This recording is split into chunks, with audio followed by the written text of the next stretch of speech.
Addiction eats at the very core of who we are as a species. And I believe we are, and I think AA got it right. It's a spiritual disease because we are spiritual beings. Becky has a good friend that talks about we are spiritual beings having a human experience. Mm-hmm. And I think we should take that into consideration. And then on top of that, you've got experience itself, like trauma. All that conspires to make the disease happen. Welcome back, everybody, to another edition of Finding New Waters. My name is B. Reeves. I'm the Director of Business Development here at New Waters Recovery in Raleigh. Sitting here with our very special guest today, Mr. Jeff Georgi. Welcome. Thank you. Nice to be here. Man, it's so good to see you. Thank you for being here in person, which is a rarity these days. That's true. Well, we'll start. The way I first knew who you were was when I was newly sober, and a friend of mine who, for anonymity purposes, we won't say his name. Right. But a good friend of mine who has helped me a lot, especially in those early days, was working as a recovery coach, right, mm-hmm. for Bluefield. So something, tell us about that to start. Well, Bluefield was, an effort Becky and I, my wife and I, put together because there was simply nothing in the area that really helped college students as they were coming back to their university of choice after they've had to leave on a medical leave.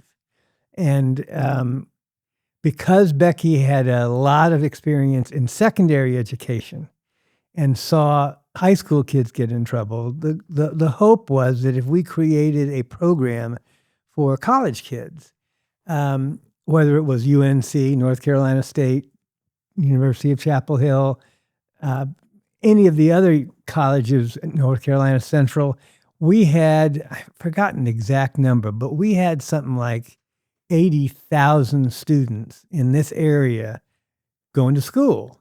Well, if you do the math in terms of this disease, there are a lot of kids that are hurting. And what happened too often was they'd get in trouble, their grades would bottom out, and they'd either get kicked out or they'd leave, and they'd give up and dive deeper into the addiction. So our hope was to get a residential option. So not only could we work with the addiction and help them get back on track there, but work with the families, integrate that with their academics, work with universities to kind of help them clean up some of the academic messes that this disease causes, and then get back on track and eventually graduate from the, if you're a kid in North Carolina and you've spent your whole life imagining going to UNC, and all of a sudden this illness starts taking it away from you, that's tragic. Our hope and what Bluefield was all about was giving that hope back. Yeah. Well, I mean, as you're talking about that, both of my parents did go to UNC. I did not get into UNC Chapel Hill.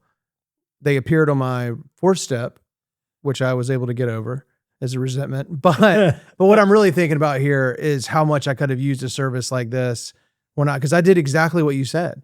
Drugs and alcohol, were my priority. And then after not going to class for 2 weeks, I would miss enough where I was in academic jeopardy, basically. And I didn't have I didn't have the wherewithal, the resources weren't there. If they were, I didn't know about them to kind of do what you said. We're like, hey, I'm struggling here. I need some help, not just to bail me out, but to help me, not as a handout, but to help me, and I just, and that's what I did. Eventually I got it together and graduated when I was 25 years old, but it took a while. Well, the very first person, call him a kid, we had was a UNC student. Again, for anonymity purposes, I won't mention his name, but he hadn't gone to class in an entire semester. I know how it goes. And he literally had stayed in his dorm and drank, and the only time he went out was to get alcohol. And his family discovered it. They freaked out. they somehow knew Becky. They got in touch with her, and he was their very first student. And it is one of those stories that, I mean, it makes me want to cry. It was so powerful because he, not only did he graduate, he was a great big guy. He was about 5'10", I think 6'10" rather, and Becky's about 5'5", 5'1", 5 maybe. So she's short, and we've got this picture, B, of this student just after he graduated. Well, let me tell you a story before I get there. He'd never been to a UNC basketball game his entire life. Never been to a college basketball game as a student at UNC. So once he gets into our program and gets stable, he puts his name into the lottery system, and lo and behold, I am gonna cry at this one. He gets a ticket, and it's to the Duke UNC game. It was one of those years where Duke was an absolute prohibitive favorite, and everybody knew that UNC was going to lose, but he was still excited about going. So he goes, and as you can often know, it doesn't go the way people thought. Right. And UNC won. So Becky and I were on duty that night. We had 24-hour-a-day coverage, and so we were the house parents that night. Comes back in.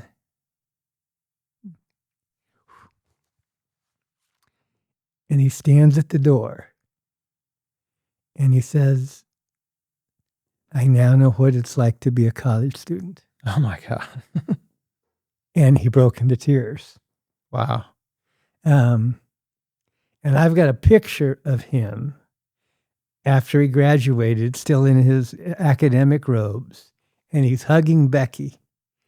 And all you can see is the top of her head. And it's just such a powerful picture. He's gone on to be a very respected journalist in Scandinavia, of all places. It's a long story, but if we did nothing else with Bluefield, that one young man would have made it worthwhile. We were lucky to have a lot of those young men. Yeah. And it was a powerful program. God, I love how you said that too. But just that one story would have made it all worthwhile. I mean, I that's why we do this. That's why we, when I speak at a meeting, if I just say a little prayer, if I can just help just one person, I mean, that's beautiful. And I mean, I think it probably ties in to this book you've just published called Beyond Shame, Healing the Pain Beneath the Surface of Addiction. Put it up to the camera here. I remember pretty early on in my recovery hearing that trauma was the original gateway drug, and then, kind of tied in with that is shame. So will you talk about the genesis of this book and kind of what it's all about? Sure. We were extraordinarily fortunate years ago we got a phone call from South Carolina. And it was a man I didn't know at the time, or at least I didn't know I knew. And his name was Bob Toomey. And he was the head of the South Carolina Department of Substance Use Disorders for treatment. And basically what he said was, Jeff, I've seen you talk somewhere. I don't even remember where, but I remember liking what you said. And I run programs in pretty much every county in my state. They all have a different definition of addiction. They're doing different things. And some of them don't really have a foundation of any kind of academic understanding of the complexity of this illness. Would you come down and train our state? Mm-hmm. Train our state? Yes, train our whole state. And I look at Becky and I go, this is nuts. But we did. First, I went down and we worked to open a really neat adolescent program called White Horse. And then worked in a women's program. At this point, I'm realizing I am way above my head, and I got Becky involved, who's a family therapist, and so she thinks systems. And she looked at what I was doing and saw the opportunity really to change the state. And we came up with this treatment and / training program that lasted about 8 years. And we were able to take clinicians who didn't have a foundation in the academic appreciation of what addiction is, give them that solid foundation and understanding, while at the same time help them learn an intervention called modified interpersonal group psychotherapy, which gave them the opportunity, in Becky's language, to move from competence to confidence. Mm-hmm. And when a clinician is confident, that gets picked up by the patient. Mm-hmm. And all of a sudden they started seeing their outcomes were better, which it just fed on itself. And that's how it got started. In the process, a friend of ours did a study paralleling all this activity and discovered that 50% of the services provided in South Carolina, and they're not unique in this, 50% of those services was delivered by a clinician who had less than 3 years experience. So they didn't, there'd be no way they could really have a sense of what they were doing in terms of again, the dealing with the complexity of this illness. So that's what this book is. It's really, I mean, I think families can use it. I think patients can use it, but it was really written for the young clinician who wants to really know what they're treating and wants kind of a guidebook into that treatment process. Well, I on the book jacket, I'm just going to read quickly. So Jeff and his wife Becky, who is also a friend of ours and a friend of the program, do a lot of their, not all of their work together, most of the work together. But the book is written by Jeff with Becky. But I'm just going to read, since Jeff's sitting here, just about the author. Jeff Georgi, Master of Divinity, Master, what is MAH again? Master of Allied Health. Allied Health, LCMHC, LCAS, CCS, CGP, has worked in the addiction treatment community for 40 years, having helped thousands of individuals and families, and continues in private practice today. He's the former clinical director of the Duke Addictions Program, has served in Duke University Medical Center's departments of surgery and say it for me, please. Obstetrics, and is currently a consulting associate in Duke's Department of Psychiatry and Behavioral Science. How did you get into this field, and what was your trajectory in terms of like the educational part? What was that like? Well, I so much of it was lucky, and I got into the field shortly after my own recovery, and I started in a little funky methadone program, working with this wonderful Duke physician, Charlie Llewellyn, who wanted to make that program more than just a little adjunct to what was going on in the rest of the state. So he was looking. This is back in 1983, long time ago, and back then, the vast majority of people who were providing care were men. They were in recovery, but they didn't have academic degrees. And he was interested in me because I had the academic background, and I was now in a position to take that and make it integrated into the recovery experience. And you were in recovery. And I was in recovery. Yeah. So we started, the most important thing I've ever done in terms of this field is not write that book. Most important thing I've ever done is work with a wonderful guy named Gary S. and we started Narcotics Anonymous in Durham, North Carolina. Really? And we started it not because either one of us had a narcotics issue. Alcohol was my dominant drug of addiction. We started it because we were tired of going to meetings with a bunch of old people like me, like I am now. Right. Yeah. Yeah. What we thought, and it did, it attracted younger people. And that was a time when there was just a lot of energy around the field. And I went from there to into the criminal justice system. I was a United States probation officer, and I was one of their treatment specialists and all that good stuff. But what was important in all of that was eventually I ended up at Duke. And I'm still learning. One of the things Charlie Llewellyn was so clear with me was, Jeff, don't ever think you understand this illness. Mm. There's always more to learn. And so when I finally got to Duke full time, I had access to some of the best scientists, the best researchers, and I used them to help build a program, the Duke Addictions program, with people like Paul Nagy and a bunch of other people. Our medical director was Roy Matthew. It was just a wonderful program. And then one day, and this wonderful program, I mean, it lasted for 20 years. Somebody in the higher up at Duke decided that one of the dominant healthcare systems in North Carolina was no longer going to treat the number one cause of preventable illness and death in this country, i.e. addiction. And they closed it.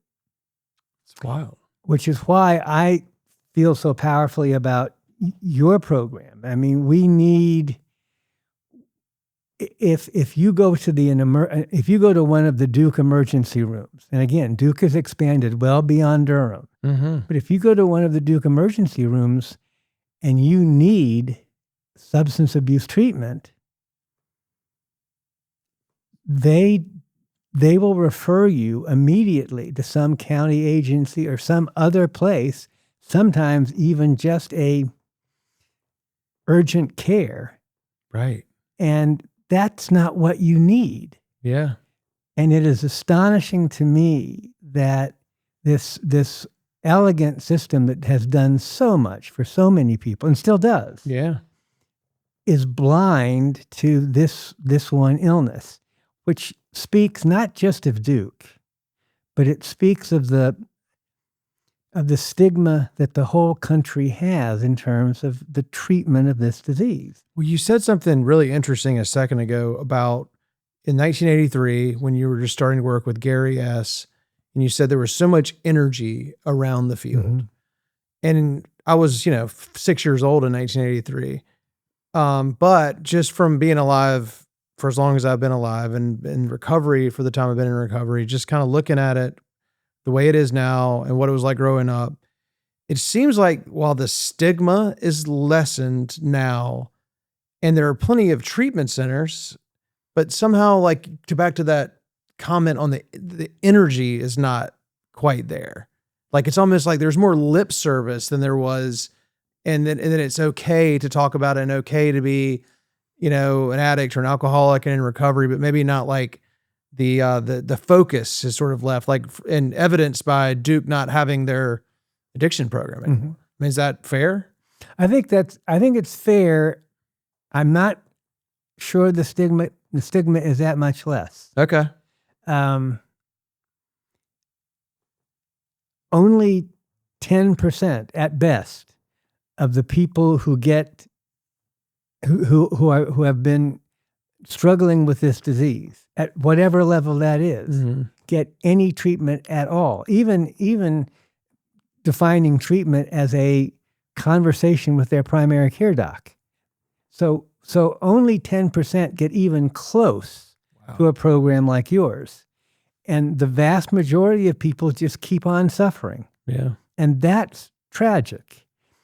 And, I would like to say that the stigma has gotten better, but when I do training still, I will ask this annoying question, if you got Dave out there and he's smoking a little bit of marijuana and he's he drinks a little bit too much during a Duke Carolina game but the drug that's tearing his life apart is methamphetamine.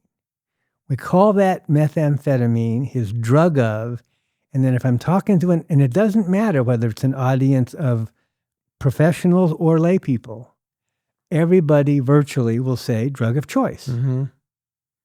So then I take a deep breath and then I ask the audience, what's your cancer of choice? Right.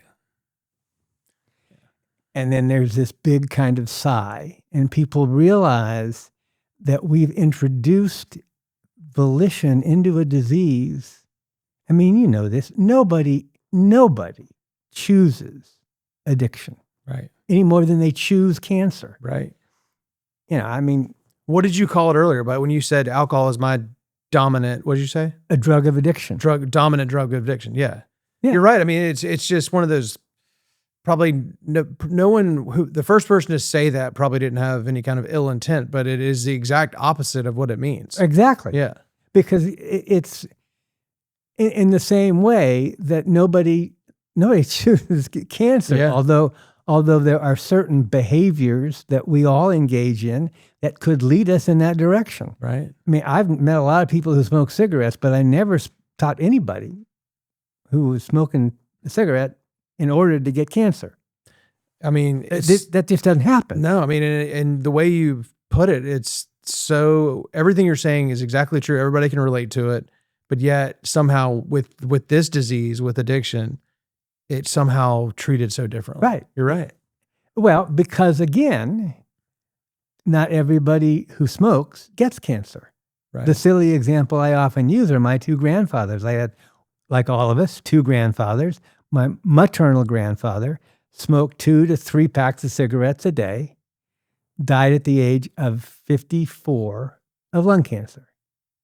My paternal grandfather smoked, and they both were smoking unfiltered. My maternal grandfather smoked Camels. My paternal smoked Pall Malls, 2 to 3 packs of unfiltered cigarettes every day. He washed it down with a fair amount of bourbon, died at the age of 89. His death certificate said old age. Wow. Now, what's the difference? My paternal grandfather was just lucky. Yeah.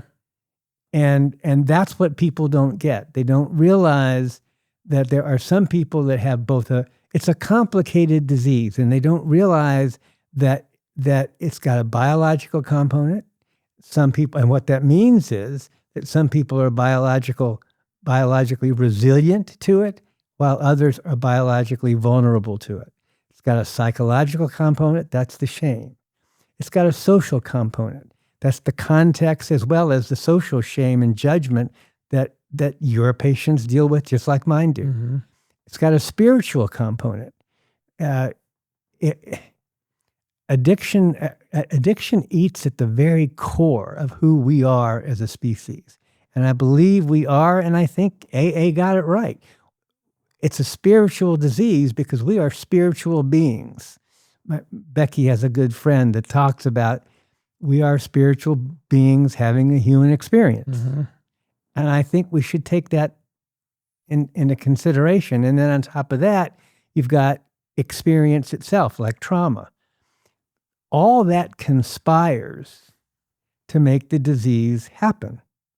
So if some of those variables have some kind of positive or resiliency factor, you may still be using a lot, but you may not cross that line into active addiction. Right. And something I talk to people a lot, and I'm sure you've encountered way more people like this than I have, but kind of doesn't matter how we cross that invisible line into addiction. Because sometimes we get somebody at New Waters who had an injury, mm-hmm. and they maybe never even had a drink. Right. And the next thing you know, they're addicted to opiates. Mm-hmm. Or, a little old lady who was prescribed Xanax by her psychiatrist 35 years ago, never taken a drink. But they both cross that invisible line in different ways. Cause somebody like me, and I think this is where it gets complicated sometimes for people is, like I was one of those college kids who would have been well served by Bluefield, but I was by choice kind of, partaking in, drink too much drinking and drugs. So it's like the more traditional route to crossing the line. But then when people cross the line in another way, where it's not that traditional route of just, being aware of what one is doing, you know what I mean? And so then that's where I think people get caught up is like, I just got hurt. Now I'm an addict. It's like, well, yeah. And I'd even a little bit challenge the idea in your case that it was a choice. Right. I mean, I'm not saying it was. I'm just saying it looks like outside. It looks like it because the vast majority of people, what we know is the vast majority of Americans occasionally will drink. It may be ceremonial, it may be at a wedding, but the vast majority of people drink, and they have no problem with it. Right. Millions of people take opiates. They have no problem with it. So they look at somebody with a severe alcohol use disorder and they say, well, just stop. Right. Because they can. I try not to be judgmental of how it gets misunderstood because it makes sense to me that it would. What we need, I believe, is a continued push, not just at the brain aspects of addiction, it's the whole person illness. And we've got to help people understand the disease and realize that that there are doors for them to come through, like your program, that give them a start. Yeah. And and they walk into that environment and they, for the first time perhaps, they're not feeling judged. They're feeling at home. Yeah. They're feeling welcomed. Today, I met a client who just got there yesterday, to New Waters yesterday. Met him having breakfast this morning. And we've been talking to this guy, an interventionist was involved and one of those just high functioning, breadwinner, doing well. He's the guy who, like high functioning sales guy and never been any kind of treatment, was scared out of his mind. Yeah. And then I saw him in person today and he's like, man, I had no idea it was going to be like this in here. And that's something that's so hard, whether it's New Waters or somewhere else that is maybe not as, quote unquote, nice, whatever. Like when I went to treatment, I didn't spend a lot of time thinking about what the word detox meant. But if I did hear that word, I had this image of being handcuffed to a radiator. I don't know why. That was what I thought about and told to sweat. And they would maybe like put a plate of white bread sandwich under the door and a glass of water. But where I went was not New Waters. It wasn't open yet, but it was great. It was fine. Yeah. And my point is we have these images and that word detox. I have to remind myself that like, that's what I thought about this not that long ago. And this is what most people probably have some similar image that this is some really, really scary thing. Well, it is independent of how independent of the way the treatment program works. It's still terrifying because from the point of view of the patient, their drug of addiction is what gets them from a Monday to a Tuesday. Yep. They may hate it. And this is where I get somewhat exercised. Nobody wants that damn drug. Right. Whatever it is, whether it's alcohol or heroin, it doesn't matter. It takes over their life and they hate it. And yet at the same time, they are convinced they can't make it through a day without it because they've often tried. Mm-hmm. And they've gone through hell. They've gotten to the other side. And within weeks, even after a tough, perhaps even self-induced detox, they find themselves back in the grip of the disease and they're using again. And they realize, or they come to the conclusion, that the only way they can deal with the shame that they feel is to continue to use that drug of addiction. Right. So it's not just the idea that they're going to be going to a weird place to get Right. Of course. help. I can't do this. Yeah. It's like my arch enemy, my best friend, my lover, my, crutch, everything in one, Right. this drug, whatever it is. It's Yeah. both my lover and I hate it. Yeah. Yeah. It's vicious, it's cruel, and unforgiving. Well, and back to shame and the word vicious, so somebody's got some kind of shame from the past, whether it was something they could control or couldn't, but there's something. But then there's substances on top of it to quiet that shame, let's say. Mhm. And then this is where that vicious cycle can start, is there's shame to cover up the shame, there's substances, and then the act of covering it up with drugs and alcohol, more shame is kind of created. The only way to cover that up is more substance. And so it's just this like exponentially expanding spiral of shame. Well, yeah, and if imagine if you're a kid and whatever the trauma is,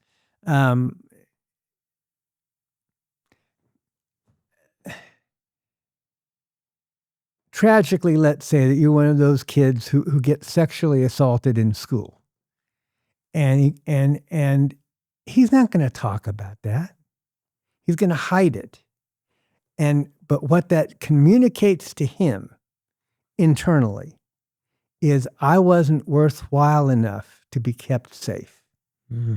My parents didn't love me enough to keep me safe, even though they didn't have anything to do with it. Right. And they would have done anything to keep him safe.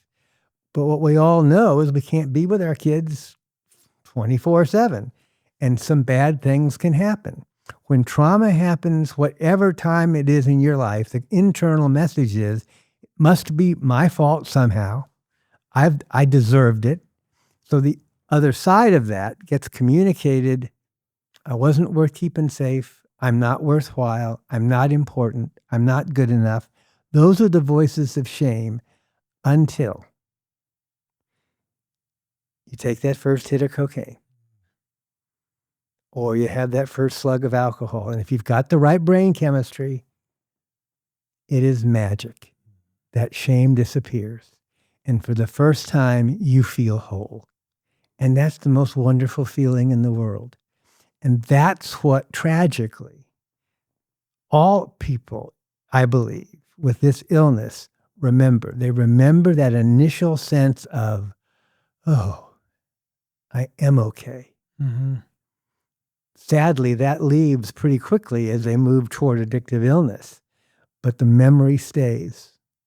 And so it becomes, literally, the drug of addiction becomes their way of coping not only with the initial shame, but now the layers and layers and layers of shame on top of that associated with the disease. Yeah. Right. And that's, and sometimes it can be this sort of like little t trauma that by the time the person hopefully gets some help has been covering it up with, these layers you talk about. It's a vicious cycle. So Becky and you, tell me about how you kind of work together and or independently at all, if you do. Well, we train together. As I say, she's a family therapist as well as a substance abuse professional, and we both do this modified interpersonal group psychotherapy. We'll train that model for people, which is really powerful. It focuses on connection and helping people realize that they're not alone in their own shame. And again, it allows people to embrace each other, not physically necessarily, but emotionally in a way that begins to chip away at the shame. Clinically, Becky sees patients, I see patients. When we deal with families, we see them as a couple, and we see a lot of families, and we find that just really meaningful because, as you know, it's not just the patient that suffers. It's the whole family system.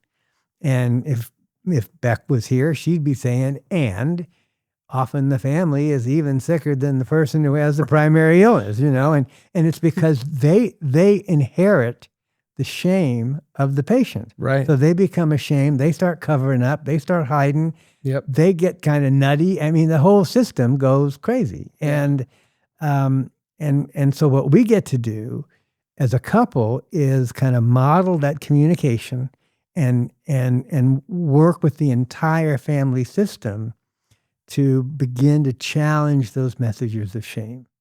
So we help them understand the illness, but we also help them address some of the pain that's already there. And it's incredibly rewarding, and we both thoroughly enjoy working together and working with families, because when the family gets better, the patient gets better. When the patient gets better, the family gets better. It's just such a privilege to watch that happen. And you see it in your program. Yeah. And I was about to say too, I mean, it's such a beautiful thing too, when the families, sometimes we see it where they're pretty, motivated to get better. But so often, especially at first, the family of the addict, alcoholic, or the person in treatment, the attitude is, wait a minute, like, I'm not the one who was getting DUIs and wrecking the car. Why do I have to do this? And, once they can kind of get over that hump and start to open up and realize that this is a gift for them too, a lot of times, the family will be able to find their own serenity and own recovery without having to, hit the rock bottom of an active addiction or alcoholism, Well, and as corny as it sounds, the only thing I know that is more powerful than shame is hope. I love that. And that's what you guys offer. That's what we offer patients. That's what AA offers. Yeah. Is an avenue out of the darkness. And as corny as it sounds, into a life that is exciting, that is alive, that is full of possibility, and they get to encounter wonder and awe again. And it's just one of the to help a family reconnect like that.